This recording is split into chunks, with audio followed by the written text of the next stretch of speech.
لا حول ولا قوة إلا بالله العلي العظيم. أعوذ بالله من الشيطان الرجيم.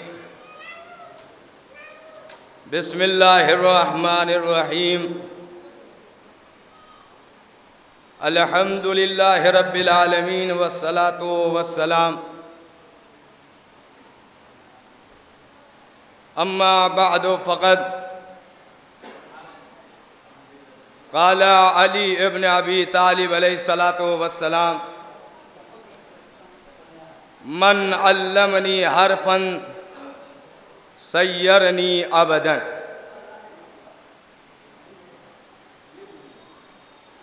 محترم سامعین کرام،